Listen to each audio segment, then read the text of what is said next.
School തുറന്നു officially നിങ്ങൾ +2 students ആയിരിക്കുകയാണ്. ക്ലാസ്സുകളൊക്കെ തുടങ്ങിയോ എന്നുള്ള കാര്യം നിങ്ങളൊന്ന് കമൻറ്റ് ചെയ്യുക.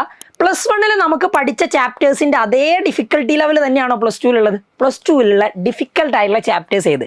റീസെൻ്റ് ആയിട്ട് കഴിഞ്ഞ എക്സാമുകളുടെയും നിങ്ങളുടെ സിലബസും ബേസ് ചെയ്തുകൊണ്ട് +2 ഡിഫിക്കൽട്ട് ചാപ്റ്റേഴ്സും ആൻഡ് അത് ടാക്കിൾ ചെയ്യാൻ നമ്മൾ എന്തൊക്കെ ചെയ്യണം എന്നുള്ള കാര്യങ്ങളാണ് ഈ ഒരു വീഡിയോയിൽ നിങ്ങൾക്ക് മുമ്പ് പറയാൻ പോകുന്നത്. അപ്പോൾ പ്രത്യേകമായിട്ട് ശ്രദ്ധിച്ച് കേൾക്കുക. നമ്മൾ +2 സബ്ജക്റ്റുകൾ കമ്പയർ ചെയ്യുന്ന സമയത്ത് ഏറ്റവും ഡിഫിക്കൽട്ടായിട്ട് നിങ്ങൾക്ക് ഫീൽ ചെയ്യാൻ പോകുന്നത് മാത്സ് ആയിരിക്കും. മാത്സിൻ്റെ ഒരു ഡിഫിക്കൽട്ടി ലെവൽ നമ്മൾ റേറ്റ് ചെയ്യുന്ന സമയത്ത് out of 5 it is 4.8. And രണ്ടാമത് ഡിഫിക്കൽട്ടായിട്ട് ഫീൽ ചെയ്യാൻ പോകുന്നത് ഫിസിക്സ് ആയിരിക്കും. 4.5 ആണ് നമ്മൾ ഡിഫിക്കൽട്ടി ലെവൽ റേറ്റ് ചെയ്തത്. And chemistry 4 out of 5, biology 3.5, CS ആണെങ്കിൽ അത് 3, ഇംഗ്ലീഷ് ആണെങ്കിൽ അത് 2. ഇതാണ് ഒരു ഡിഫിക്കൽട്ടി ലെവൽ റേറ്റിംഗ്. അപ്പോൾ എൻ്റെ അഭിപ്രായം മാത്രമാണിത്. എൻ്റെ അഭിപ്രായത്തിൽ മാത്സ് ആണ് ഏറ്റവും ഡിഫിക്കൽട്ട് ആയിട്ടുള്ളത്. Then physics, chemistry, biology, CS, English. Language പിന്നെ നമ്മൾ ഇതിൽ കൺസിഡർ ചെയ്തിട്ടില്ല. എന്തൊക്കെയാണ് ഇതിൽ നിങ്ങൾ ശ്രദ്ധിക്കേണ്ട കാര്യങ്ങൾ?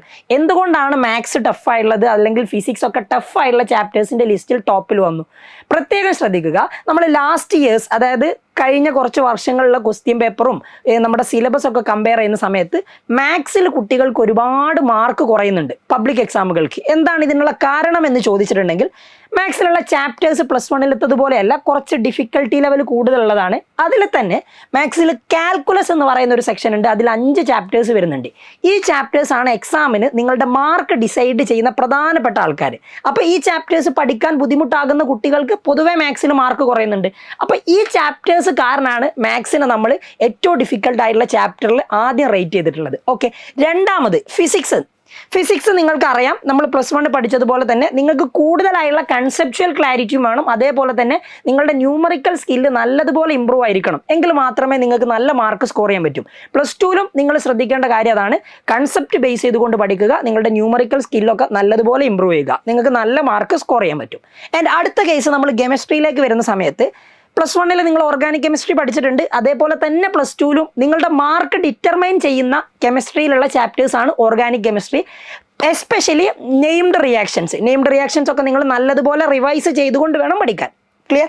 ആൻഡ് അടുത്തത് ബയോളജിയെ നമ്മൾ പറയുന്ന സമയത്ത് നിങ്ങൾക്ക് ഒരുപാട് പഠിക്കാനുണ്ടാവും. പക്ഷേ നിങ്ങളൊരു സിസ്റ്റമാറ്റിക്കലി റിവൈസ് ചെയ്ത് പഠിക്കുകയാണെങ്കിൽ ഏറ്റവും മാർക്ക് സ്കോർ ചെയ്യാൻ പറ്റിയ സയൻസ് സബ്ജക്റ്റ് ബയോളജിയാണ്. നിങ്ങൾക്ക് ഒരുപാട് ഡിഫിക്കൽട്ട് ആക്കാൻ പോകുന്ന സംഭവങ്ങൾ അതിലില്ല. ലെങ്തി ആണ് സിലബസ്, പക്ഷെ സിസ്റ്റമാറ്റിക് ആയിട്ട് പഠിച്ചിട്ടുണ്ടെങ്കിൽ ഈസി ആയിട്ട് മാർക്ക് സ്കോർ ചെയ്യാൻ പറ്റും. റെഡി? ആൻഡ് CS കമ്പാരിറ്റീവ്ലി ഈസിയാണ്. ബയോളജി സ്റ്റുഡൻസിന് CS ഉണ്ടാവില്ല.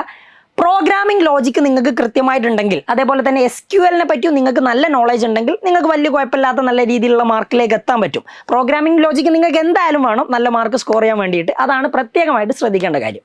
ദെൻ ഇംഗ്ലീഷിൻ്റെ കേസിൽ വരുന്ന സമയത്ത് സംഭവം ഇംഗ്ലീഷ് ഈസി ആണ് പഠിക്കാനെങ്കിലും +2-ൽ അല്ലെങ്കിൽ +1-ലൊക്കെ തന്നെ നിങ്ങൾക്ക് മാർക്ക് കുറയുന്ന ഒരു പ്രധാനപ്പെട്ട സബ്ജക്റ്റ് ഇംഗ്ലീഷാണ്.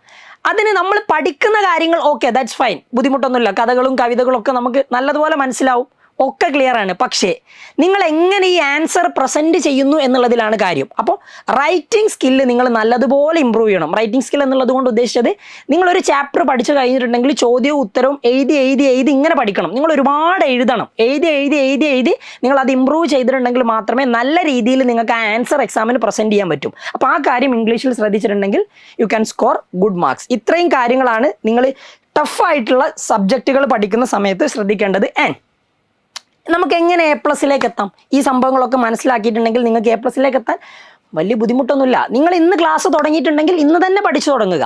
ആദ്യം മുതലുള്ള ചാപ്റ്റേഴ്സ് ആദ്യം മുതലേ പഠിച്ചു തുടങ്ങുക. നേരത്തെ തുടങ്ങുക എന്നുള്ളതാണ് ആദ്യത്തെ കാര്യം. കൺസിസ്റ്റൻ്റ് ആയിട്ട് ചെയ്യുക എന്നുള്ളതാണ് രണ്ടാമത്തെ കാര്യം. പിന്നെ നിങ്ങൾ ചെയ്യേണ്ട കാര്യം, റിവിഷൻ ഒരു വളരെ ഇമ്പോർട്ടൻ്റ് ആയുള്ള ഫാക്ടറാണ്. റിവൈസ് ചെയ്യാത്തത് കൊണ്ടാണ് നമ്മളോട് കാര്യങ്ങൾ മറന്നു പോകുന്നതും നമുക്ക് എക്സാമിന് നല്ല മാർക്ക് സ്കോർ ചെയ്യാൻ പറ്റാത്തതും. അപ്പോൾ നിങ്ങൾ റിവൈസ് ചെയ്യുന്ന സമയത്ത് അത് വീക്കിലി 1-2 തവണ എന്തായാലും ആ വീക്കിൽ പഠിച്ച കാര്യങ്ങൾ റിവൈസ് ചെയ്യാൻ വേണ്ടി ശ്രമിക്കുക.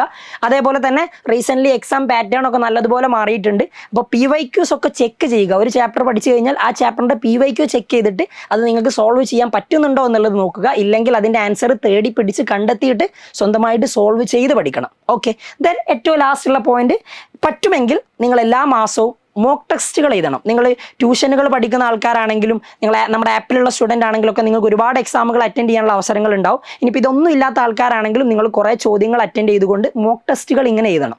എങ്കിൽ മാത്രമേ നിങ്ങൾക്ക് നല്ല സ്കോറിലേക്ക് എത്താൻ പറ്റും. അപ്പോൾ സ്കൂൾ ലൈഫ് +2 അവസാനമാണ്. +2 എന്ന് പറയുന്നത് സ്കൂൾ ലൈഫിൻ്റെ അവസാനമാണല്ലോ. അപ്പോൾ വളരെ അടിപൊളിയായിട്ട് എൻജോയ് ചെയ്തുകൊണ്ട് നിങ്ങൾ പഠിക്കണം. നല്ല മാർക്ക് കിട്ടും. പഠനമാണ് നമ്മളുടെ പ്രധാനപ്പെട്ട കാര്യം എന്ന് എന്തായാലും ഓർമ്മ വേണം. അപ്പോൾ എല്ലാവർക്കും ഓൾ ദ ബെസ്റ്റ്. വീണ്ടും കാണാം. ബൈ.